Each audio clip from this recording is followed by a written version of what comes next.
occurrence when he feels as if he was taken advantage of by Mr. Africa Bambaataa. Check Another this out. time, Bam came to my house. The thing that really stayed in my mind and really freaked me out is I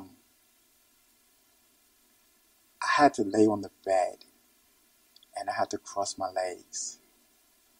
And he would put his penis in between my legs and then pump up and down. And I remember at the time I had this big guy like on me, and from that time I bugged out. I'm not gonna lie, like it confused me, like, cause I had never had sex before in my life. No one's never touched me like that, and to be touched, my first time being touched was by a man. During the course of growing up, I told like my close friends what happened to me, because at that time I didn't know who to trust. You know, I didn't feel safe because they all used to come to my house, like the Zulu Nation Council and BAM. So I didn't know who to turn to. I didn't know who to trust. I didn't know if I told, was something gonna happen to me? Was something gonna happen to my sister, to my mother? You know, so I just held it in. I used to keep it bottled up, and during the course with my girlfriends and stuff like that, their thing was that I didn't know how to show affection. So I used to blame myself for that because I didn't know how to show affection. And when I'm having sex, it would stay hard and then go back down, because while I'm having sex, I would think about Bambaataa. That's got to be horrible. You having sex, you think about Africa Bambaataa? Whew. I don't think any Viagra, Cialis can cure that. I'm not trying to make light of it, but again, you got to watch the video, because I'm very good at reading people. Very good. It's a gift from God. Maybe it's a Virgo thing. I don't know. But just reading that individual, looking at the video, that man's telling the truth. I believe him. Okay? Now, why does New York have a statute of limitations when it comes to the victims of sexual abuse? After their 23rd birthday, as I understand, in the state of New York, okay, the victims of sexual abuse can no longer press criminal charges or even civil charges from their abusers. Why won't the major candidates talk about that? There needs to be it's about the universal Zulu Nation. There needs to be a universal, in terms of these United States, okay, change in terms of the statute of limitations, just like with murder. Because essentially you are murdering someone. Have you ever talked to someone who's been the victim of sexual abuse? It changes them forever. It changes them forever. They are robbed of the person that they would have been. And to some degree, it is a form of murder. And there should be no statute of limitations.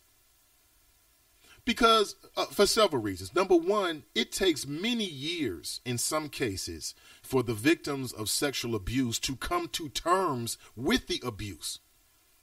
It's not too uncommon. See, when that thing was happening with Bill Cosby, people would say, why they wait 20 years? That's how catastrophic it is. Okay? That's how catastrophic it is. It takes that long for people to come to terms with it. And here's one thing I've seen a lot, is that the first thing that people do is they internalize it. They blame themselves. I shouldn't have done that. I shouldn't have been there. I should have said this. I should have did this. It's not your fault. If you are the victim of sexual abuse, male or female, you have to release that guilt on yourself. You did nothing wrong. You did not deserve that. You did not deserve that. You deserve your day in court. You deserve to be able to face your accuser. And in terms of just natural law, you deserve the right to take them out the game. Whatever that means to you. You know, eye for an eye. They did it to you. Hey, it's in the Bible. Okay? Or you leave it up to God. Okay? Vengeance is mine, saith the Lord. Let God deal with it. Let God deal with it. But if anybody can hear me right now, if you're listening to this, perhaps not even live, Perhaps you listen to the podcast many days after this has already been broadcasted live, and you have been the victim of sexual assault. Release the feelings of responsibility from yourself. You did nothing wrong. You did nothing wrong. I'm telling you, it's terrible. I've talked to many different people. I've talked to men who've been sexually abused. It's terrible. They carry this with them for the rest of their lives. I'm telling you, nothing boils my blood faster or hotter than when I hear about someone who's taken advantage of, almost in any manner, but in particular in this manner, by some older person. That's why I can't get down with R. Kelly no more. I can't get down with it. Y'all can step in the name of love all you want to. I'm not going to do it ever again. Never. There's too much music out there. I can listen to other things. So now, damn it, I feel the same way about Cosby. You drugging women, Cosby? If this is true, Bill Cosby is a sexual predator. He's a predator. It was about power and control. I'm not watching no damn Cosby Show for that. Never again.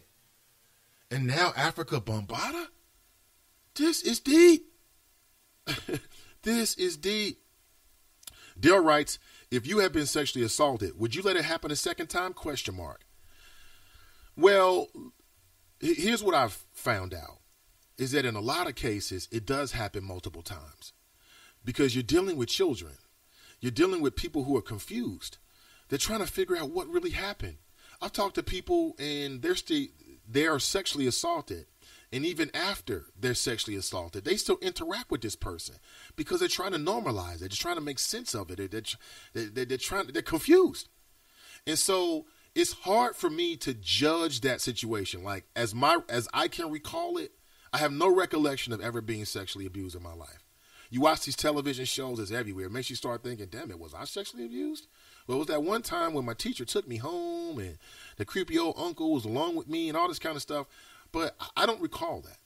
So I'm not speaking from my personal feelings. I'm speaking of the experiences, the conversations that I've had with other individuals. And that's not uncommon. It is not uncommon for a young person or someone to be sexually abused and they still interact with their abuser. Especially if it's a family member. Because what happens is, these young folks, these people are overcome with these tremendous feelings of guilt on one hand. Like, I did something wrong. I shouldn't have went over there, or I shouldn't have drank that beer, or I shouldn't have sat in his lap. What? But then secondly, it's like, especially if it's a family member or somebody who's got some kind of stature in the community, nobody's going to believe me. That's what they start thinking. Who's going to believe me? Just like with Bill Cosby. People say, well, they should have came out back in the 60s. You know that America they would have lynched Bill Cosby. But he was Bill Cosby. All right, 70s, 80s, he superseded race. He wasn't black or white. He was Cosby, like OJ. He superseded race. So if you're victimized by someone like that, you're internalizing it already because you feel like, damn it, I put myself in that position, okay? They're going to be less likely to come forward. It happens every single day. There are people who are abused on college campuses with freshmen, sophomore, junior, senior nobodies, no names. They ain't famous. They're just walking on college campuses. And because they feel guilty, they internalize it. Because they feel like, well, I don't want people to know, they don't say anything. And it's not until 10, 20, 30 years later as they get a more mature handle on their feelings that they realize, wait a minute, I was victimized. And I think that's the reason why you see people in their 30s, 40s, 50s, sometimes even 60s with the Cosby case coming out. And at least people wondering like, well, damn it, you're supposed to report crimes. Yeah, but some crimes are harder to report than others. And that's just my take on it. That's just my take. That is deep. Africa Bambaataa did what? Tiffany writes, exactly. Why I tell my boys to tell me everything. Okay? Parents do that all the time. But the tough thing is that when your children really tell you something, you can't overreact. Because then they'll be like, uh-oh, he says or she says, mom and dad say that I should tell them everything. But when I do, they go crazy. But it's tough as a parent. Everett writes, I saw this last month on my Ambrosia for Heads face page. Wow. Yeah, it's been out there for some time. Angela writes, can anyone pass the link for Nate's show to Roger? ? No. Roger's good people. Nia writes, good morning, Nia. She writes, I saw it too, and it seemed sincere. I also read that at least one person from the Zulu Nation said they believe the man's claim. Yeah, come on. Ain't nobody dropping a dime on Africa Bambaataa. Don't give me that nonsense. Maybe back in the day, maybe in the 80s, maybe in the 70s, COINTELPRO, which I believe is still alive and well today. But COINTELPRO, yeah, maybe they would have tried to discredit Africa Bambaataa back then. But damn it, he's 60 years old. Nobody's trying to, the government's not trying to, listen, I can't really speak from the government, but I find it highly unlikely that the government is trying to discredit Africa Bambaataa. I mean, what the hell? Is he going to share some new innovative DJ techniques that the government doesn't want the world of DJs to know about? Y'all need to stop. I don't believe that. Same thing with Cosby. The Jewish Authority tried to get Cosby because he tried unsuccessfully, by the way, 15, 20 years ago to buy NBC, and they're still mad about it because they don't want a black man to have anything. Are you nuts? Earth to idiots. No. That makes no sense whatsoever. Nobody's trying to discredit Bill Cosby. Bill Cosby discredited Bill Cosby. Everett writes, I had a high school English teacher that molested the children or felt on us as teenagers. I know we talked about it amongst ourselves. Sometimes nobody ever turned them in. Yeah. It is so common for people to be sexually molested. And see, these predators, okay, they're always searching for the perfect victim. Pun intended. They're searching for the perfect victim.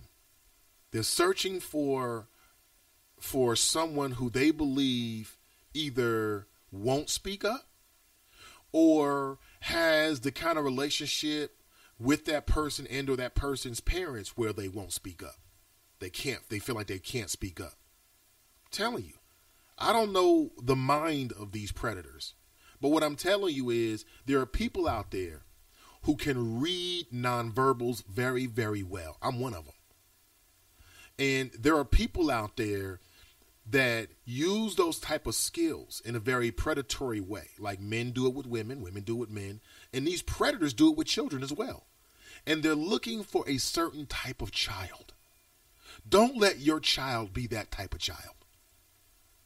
Okay? They're looking for a type of child. Maybe mom and dad don't have a good relationship with the child. Maybe dad's not there. Maybe it's the type of child that gets in trouble a lot. So they feel like the child's word would already be discredited. You got to watch these folks out here, man. I'm telling you. And some of these folks, man, you taking your life in your hand. Your life is in your hand when you're messing with other people's children. Don't do it. I don't recommend it. Good morning, Daryl. He writes, checking in, Nate, a little late. Rhonda writes, late, but I finally made it. Good morning, Team Ivy. Good morning, Daryl and Rhonda. Mike writes, the former principal of SCPA, Mr. Dickinson, was molester of boys. You want to know something? I attended SCPA. Mr. Dickinson was the principal when I was there for a short time. He never touched me. I don't have that recollection. And as a kid, I mean, at that point, I was worried about dance class and band and trombone and things like that. I wasn't looking for anything like that. But yeah, typically what you're going to find is that these molesters, they work in the industry where they can be around children. Okay? And they try to be around children. You know, when I was in youth development, the organization I worked for, I had some issues with them. But one thing I can say about them is that they trained their staff. I was highly trained in the arts of youth development. And one aspect was, you know, they trained us about how to not spot, but they trained us, you know, about sexual predators, what they wanted, what they tried to do with children. And I'm passing that information on to you now, many years later. Watch these individuals. Watch them. Ms. D writes, good morning. This is why it's so important for parents to control who has unsupervised access with their children and to have the no touching talk using swimsuits to help children understand limits. Karamir writes, good morning. Stop ranting in Houston. Everett writes, it's usually someone in a position of authority, a pastor, Bishop Eddie Long,